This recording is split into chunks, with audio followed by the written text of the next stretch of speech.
CBS Young and the Restless spoilers. The silence in the Abbott mansion was usually a comfort, a respite from the corporate wars of Genoa City, but tonight it felt heavy, suffocating. Diane Jenkins stood in the center of the grand living room, surrounded by drop cloths and scaffolding, the physical manifestation of her controversial renovation plans. But the arguments over crown molding seemed trivial now. Jack was gone. It wasn't just that he was late. Jack Abbott didn't simply vanish. His phone lay on the entryway table, buzzing incessantly with missed calls from Jabbit. His keys were in the bowl.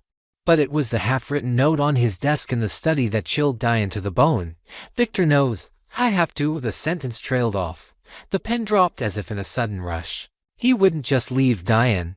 Not without telling me." Kyle Abbott's voice was tight, betraying a fear he refused to name. He paced the room, his designer suit looking out of place amidst the construction dust. He had come straight from the Glissade offices, the tension of working under Victor's shadow evident in his posture. Billy Abbott stood by the window, staring out into the dark driveway. "This isn't a midlife crisis or a business trip," Billy said, his voice low and dangerous. He left his phone. He left a warning. "This has Victor Newman's fingerprints all over it." "I've been trying to convince myself that's not true," Kyle muttered, running a hand through his hair. "I'm working with the man, Billy. I'm seeing his granddaughter. If Victor did something to Dad, then you're sleeping with the enemy," Billy shot back, turning to face his nephew. "Victor has been gunning for Jack for months.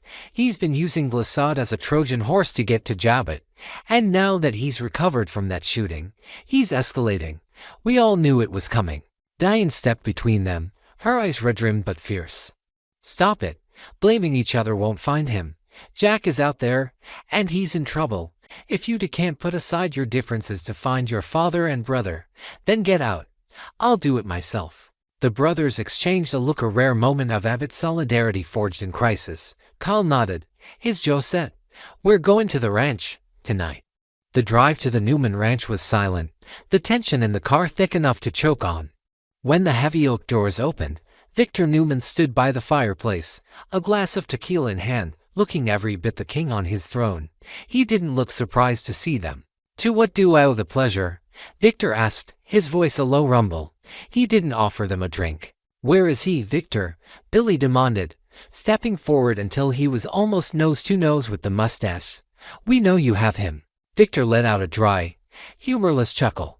"I have many things, Billy boy, and missing Jack Abbott is not one of them.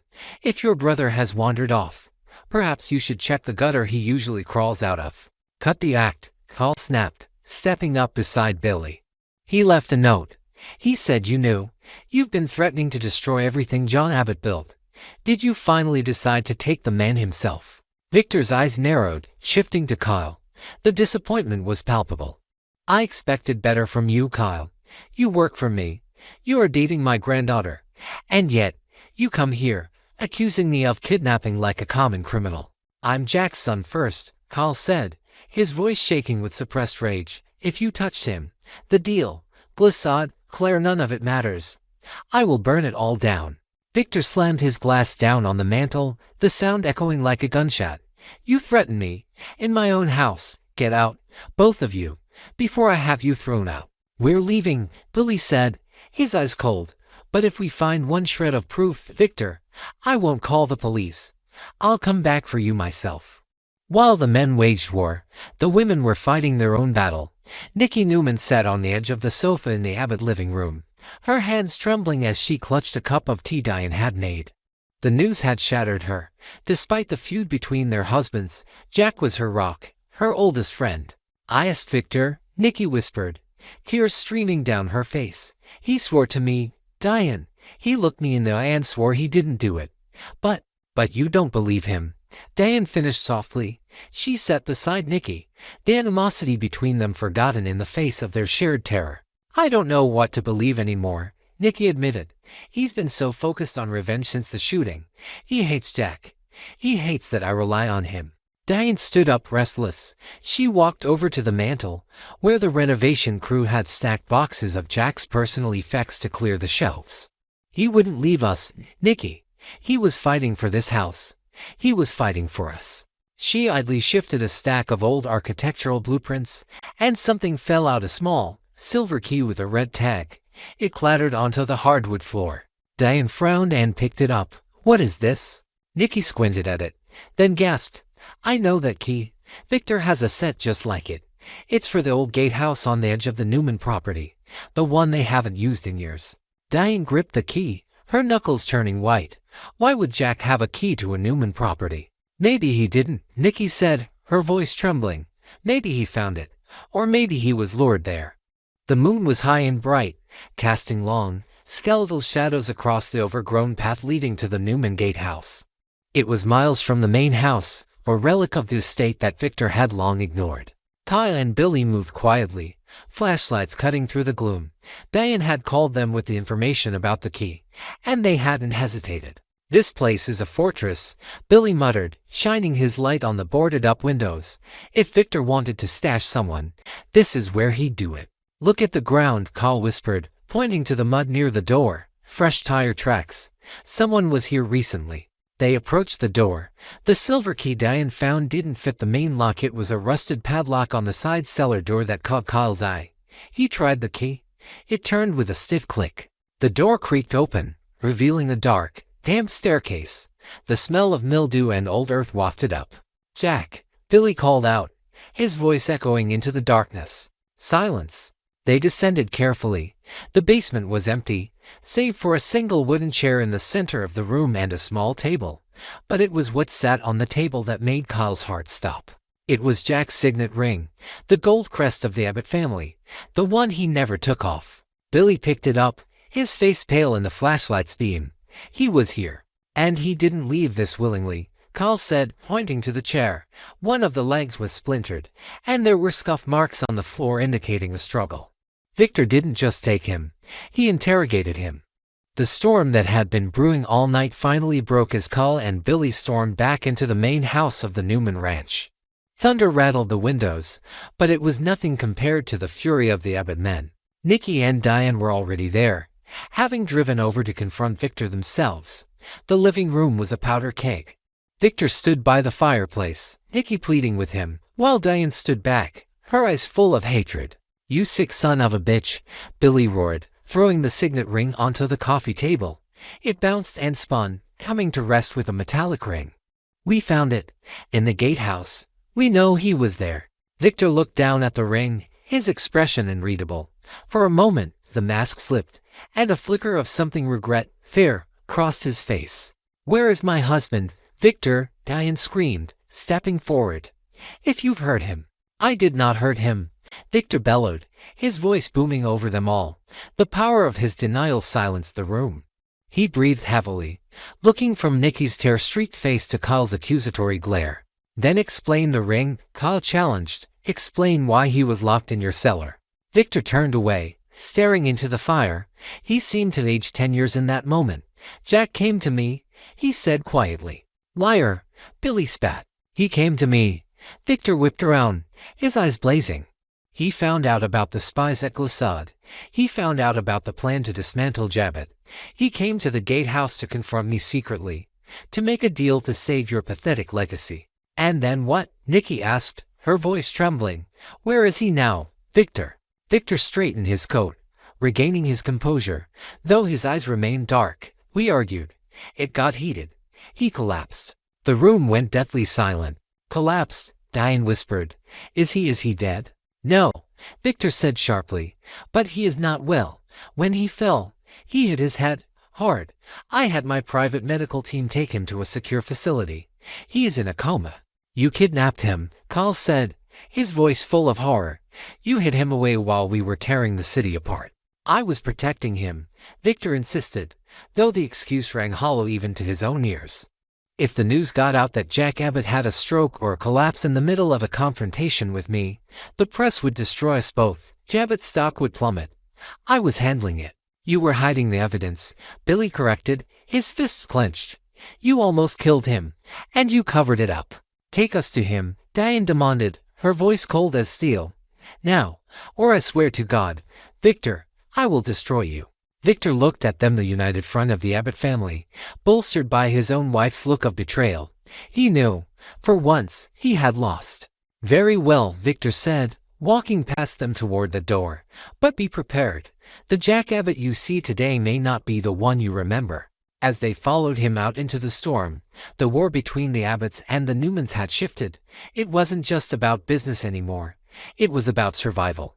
And the scars from this night would never truly heal.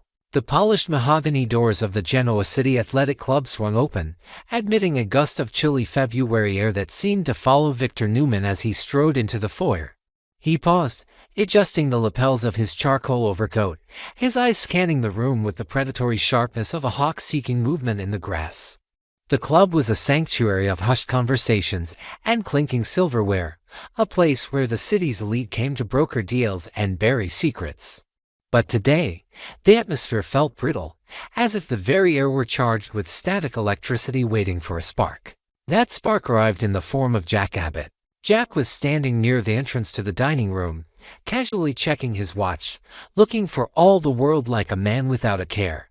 When he looked up and locked eyes with Victor, the corner of his mouth twitched not in a smile of greeting, but in a smirk of recognition that bordered on amusement. Victor's jaw set instantly. He had come here for a moment of respite, a stiff drink to clear his head from the endless firefighting at Newman Enterprises. The last thing he needed was to breathe the same air as Jack Abbott. He made to move past him, offering nothing more than a curt, icy nod, but Jack shifted his weight, effectively blocking the path to the bar. "Victor," Jack said, his voice smooth, carrying a lilt of mock conviviality that grated on Victor's nerves like sandpaper. "I didn't expect to see you here. I assumed you'd be chained to your desk, frantically trying to put out the fires Kane and Phyllis are setting all over your legacy." Victor stopped dead. The mention of those two names, Kane Ashby and Phyllis Summers, was a calculated strike. For weeks, the duo had been dismantling Newman Enterprises piece by piece, using an AI program that Victor himself had foolishly thought he could control. To hear Jack speak of it so casually, with that glint of pity in his eyes, sent a surge of adrenaline through Victor's veins. "Get out of my way, Jack," Victor growled, his voice low and dangerous. "I have no patience for your gloating today." "Gloating? Is that what you think this is?" Jack chuckled, shaking his head as he took a step closer, invading Victor's personal space. "I'm just making an observation, old friend.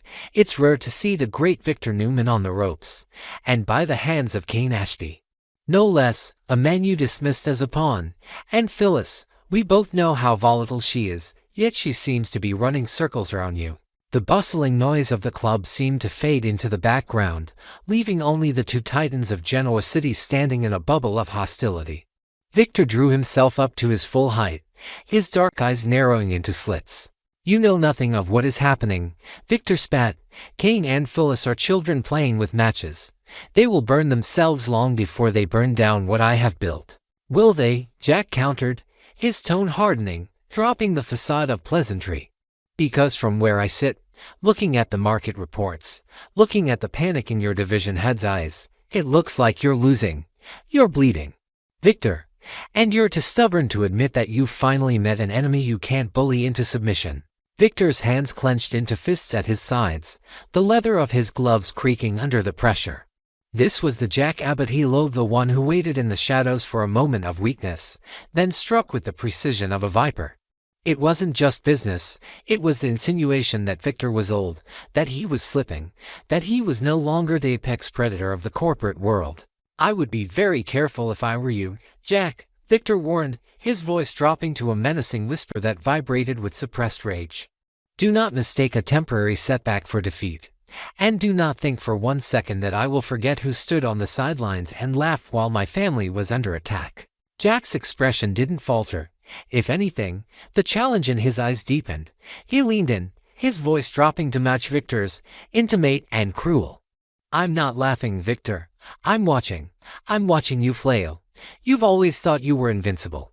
That you could treat people like Kane and Phyllis like me as collateral damage in your grand schemes. Well, the chickens are coming home to roost. You're weak, Victor. You're exposed. And frankly, it's about time." The word weak hung in the air between them, heavy and toxic. For Victor Newman, there was no greater insult. He had built his life on strength, on the ability to protect his own and destroy those who opposed him. To have Jack Abbott, his oldest rival, stand there and call him weak to his face was a transgression that could not be forgiven. "You have crossed a line," Victor said, his voice trembling slightly, not with fear, but with the sheer force of his anger. "You think you are safe because you are not the one pulling the trigger. You think because you are not holding the smoking gun that you are innocent. You are enjoying this. You are reveling in it." "I am," Jack admitted, a cold smile spreading across his face. "I really am. After everything you've done to Jabbit over the years, after every dirty trick, every stolen company, every personal attack, seeing you sweat, seeing you powerless, it's the sweetest victory I've tasted in years. And I didn't even have to lift a finger." The air around them grew thick, suffocating. Passers-by in the club began to glance over, sensing the shift in energy, the palpable hatred radiating from the two men. But neither Victor nor Jack noticed the audience. They were locked in a duel that had spanned decades, and this moment felt like a tipping point. "You will regret those words," Victor hissed, his eyes flashing with a cold, ruthless light.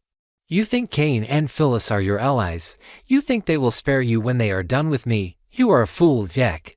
But before they even get the chance to turn on you, I will make you pay for this insolence. You want a war. You want to make this personal. Fine." Jack laughed, a harsh, dismissive sound. "It's always been personal, Victor. That's the only way you know how to operate. But look at you. You're threatening me while your own house is burning down. You don't have the bandwidth to come after me. You don't have the leverage. You're a lion with no teeth, roaring at the wind." Victor's face remained stoic, but inside, a cold resolve was solidifying. He felt the familiar icy calm that always descended upon him before he dismantled an enemy. Jack had made a fatal error. He had assumed that Victor's distraction with Kane and Phyllis meant he was vulnerable on other fronts. He had assumed that Victor's silence was submission. "Keep smiling, Jack," Victor said softly, his voice devoid of the earlier heat, replaced by a chilling flatness. "Enjoy your moment of triumph, because when I am finished with Kane and Phyllis, and I will be finished with them, I am coming for you. And it won't be about business. It won't be about Jabbit. It will be about you and me. And I will leave you with nothing." Jack rolled his eyes, checking his watch again as if bored by the threat. "Save the melodrama for Nikki, Victor. She's the only one who still buys it. I have a lunch reservation. Try not to have a stroke while I'm gone." With a final, dismissive pat on Victor's arm, a gesture so condescending it made Victor's skin crawl, Jack stepped around him. He moved with a bounce in his step, greeting the maitre d' with a wide, charming smile, acting for all the world like a man who had just won the lottery. He didn't look back. He didn't see the way Victor turned slowly to watch him go, his body rigid, his eyes dark voids of promise. Victor stood there for a long moment, ignoring the curious glances of the other patrons. The sounds of the athletic club rushed back in the clatter of plates, the murmur of voices, but they sounded distant, muffled by the roaring in his ears. Jack had poked the bear. He had walked into the cage, slapped the beast, and walked out thinking the bars would hold. He had no idea that the bars were already broken. Victor's mind began to race, calculating, plotting. The anger that had flared hot a moment ago was cooling into something harder, something more durable. Jack was right about one thing. The war with Kane and Phyllis was draining. But Jack was wrong about the source of Victor's power. It didn't come from his bank accounts or his stock options. It came from his will, and Jack had just given that will a new, singular focus. He reached into his pocket and retrieved his phone. He didn't dial immediately. He held the device, his thumb hovering over the screen, his eyes still fixed on the back of Jack's head as the Abbott patriarch was led to a prime table by the window. "You think I am weak," Victor thought, the words echoing in his mind like a mantra. "You think I am finished. You have no idea what you have just started." This was no longer just about protecting Newman Enterprises. That was a business problem, a logistical nightmare to be solved with lawyers and hackers. What had just happened with Jack was different. It was a stain on his honor. It was a challenge to his very existence. Victor turned and walked toward the bar, his stride purposeful, the hesitation gone. He signaled the bartender with a sharp gesture. "Tequila," he ordered, his voice clipping the air. "Free." As he waited for the drink, Victor stared at his reflection in the mirror behind the bar. He saw the lines on his face, the gray at his temples, but he also saw the fire in his eyes. It was the same fire that had burned when he first came to this town, the same fire that had built an empire from nothing. Jack had forgotten that. Jack had forgotten that Victor Newman was most dangerous when he had his back to the wall. He downed the drink in one swallow, the burn of the alcohol grounding him. He set the glass down with a heavy thud. The plan was already forming. It wouldn't be a direct attack on Jack, that was too predictable, too clumsy. No, he would need to strike at what Jack valued most. He would need to dismantle Jack's confidence, his smug sense of superiority. He would need to find the cracks in Jack's own armor, cracks that Jack was ignoring while he was too busy staring at Victor's. Perhaps it was time to look closer at the chaotic situation with Kyle, or maybe there was an angle with Diane that Jack hadn't anticipated. Or better yet, maybe he could use the very chaos Jack was mocking the situation with Kane and Phyllis and turn it, weaponize it against him. If Jack wanted to be part of the narrative, Victor would write him a role, a tragic one. Victor pulled out his phone again and dialed a number he hadn't used in months. "It's me," Victor said when the line connected, his voice a low rumble. "I have a job for you." "No, not regarding the AI. This is personal. I want everything you can find on Jack Abbott's recent private dealings. Every meeting, every phone call, every off-the-books transaction. I don't care how deep you have to dig. Find me something I can use to bury him." He listened for a moment, his eyes narrowing as he watched Jack across the room, laughing at something the waiter had said. "Yes," Victor said into the phone. "He has made a mistake. He thinks the war is over. I'm going to show him that it has only just begun." He ended the call and slipped the phone back into his pocket. The tension in his shoulders hadn't dissipated, but it had changed. It was no longer the stress of defense, it was the tension of a coiled spring ready to snap. Jack Abbott had walked away with a smile, thinking he had won the skirmish. He didn't realize he had just declared total war. And as Victor turned to leave the club, abandoning the idea of a relaxing afternoon, he knew one thing with absolute certainty: by the time he was done, Jack Abbott would not be smiling. He would be begging for mercy, and Victor Newman was not in the mood to grant it.